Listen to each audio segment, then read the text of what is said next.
Welcome back to Nuclear News. This is our 100th episode. We've been covering the unfolding nuclear renaissance the entire time, and it just keeps getting better and better. And so before we dive into the breaking news of the week and how the supply-demand fundamentals just keep getting better and better for the upward price trajectory for uranium, because this is our 100th episode, I am going to Venmo whoever puts the most liked comment below. I'm going to Venmo you the equivalent of 1 pound of uranium, whatever that is at year end, as of January 1st at midnight, whatever a spot pound of uranium is going for, I will Venmo you, meaning send you the equivalent of cash. Whoever puts the comment that gets the most likes. So we're going to see who gets it.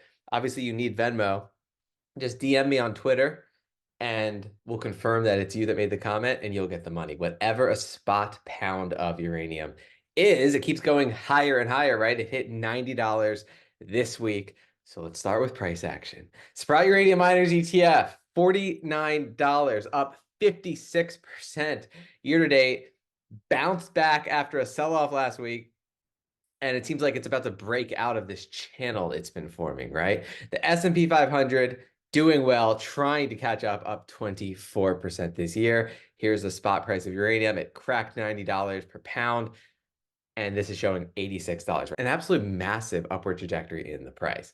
Now, a lot of you guys are waiting for your junior mining explorers to pick up, right? Bottom 50th percentile of uranium stocks by market cap in blue. We're comparing July 2003 to March 2007. Well, it took a while for the bottom 50th percentile to catch up and massively outperform Cameco. It looks like it happens towards the end of the massive bull run as money invested in the space starts to look for value, starts to look for more alpha, right? But you can see from July 2003 all the way up to 2007, Cameco is outperforming, and then the blue line, bottom 50th percentile, all of a sudden caught up. This does tend to happen in markets, right? The riskier stuff is discovered last. And so look at where we are, a beautiful setup for these beloved uranium junior mining companies, which have underperformed Cameco, right? Absolutely massive. This comes from Thomas G. Grizzle. Now, what is next for these junior miners, right? Obviously, the fundamentals have to be good. Well, this is truly historic. Near-term producers aren't signing fixed price contracts anymore. The spot uranium price is the new long-term price for a majority of supply contracts being signed for future production. Market-related pricing. Boss secures first binding sales contract, signing market-linked deal with U.S. power utility. They're not going to lock in some low price. They want whatever the market is telling them it's worth, right? So this is just going to cause these nuclear utilities to have to chase. They can't lock in these favorable deals, right? They're going to have to chase the supply as it continues going up and up and up. They're going to have to pay what the market is telling them to pay, right? All while the supply is getting tighter and tighter. Kazakhstan is 40% of global uranium production in 2023. 80% of 2023 Kazakh exports went to China and Russia. Transportation/insurance issues are acute and probably why there's less inventories available for U.S. delivery. If this trend continues in 2024, the real uranium supply squeeze is a Western world problem and the need for new North American supply is sorely required. We've been covering this, right? A massive Western problem. And so we have some U.S. miners doing whatever they can, desperately trying to fill the gap. And we covered last week how it's just not enough.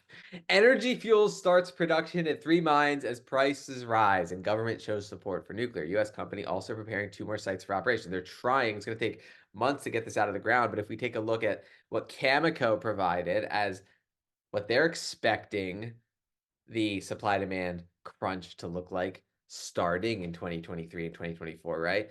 Primary supply in blue projected to go down, demand absolutely projected to go up, right? No matter what Energy Fuels can do, this gap will not be filled according to Cameco, right? Because people creating these models understand how much supply there is available for U.S. mines to get. Clearly, they're not factoring that in as being able to fill this massive supply demand gap, right? We have a wall of capital moving into this space.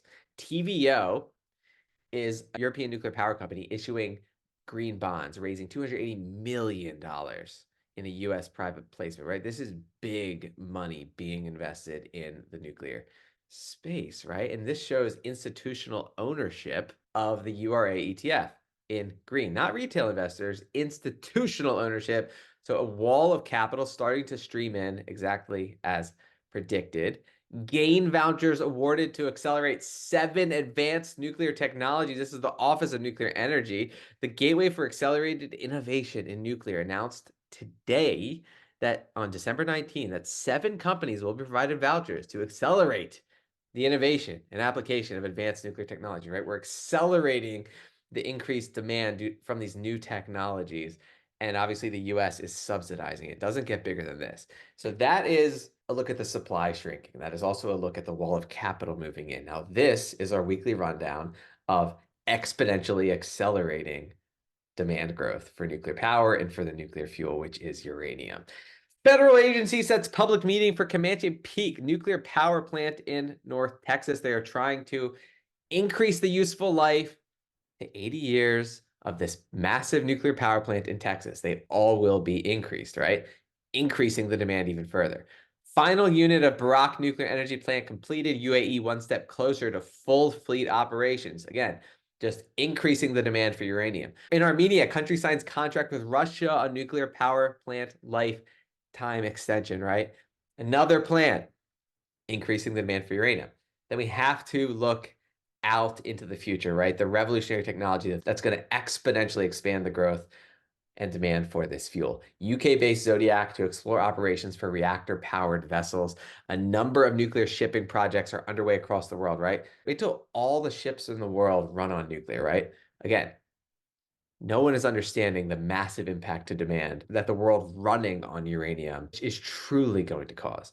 Rolls-Royce in talks to build mini nukes in Ukraine, right? Rolls-Royce taking advantage of its SMR technology, expanding it around the world. So that's where we are, the 100th episode of the Nuclear News, staying on top of this nuclear renaissance. Doesn't get better and better. Obviously, investors are winning, and the small cap assets, which everyone wants to see finally catch up to Campco, looks like they're ready to break out. So enjoy your holiday. Merry Christmas. Happy New Year. Let's get after it in 2024. Let's keep winning.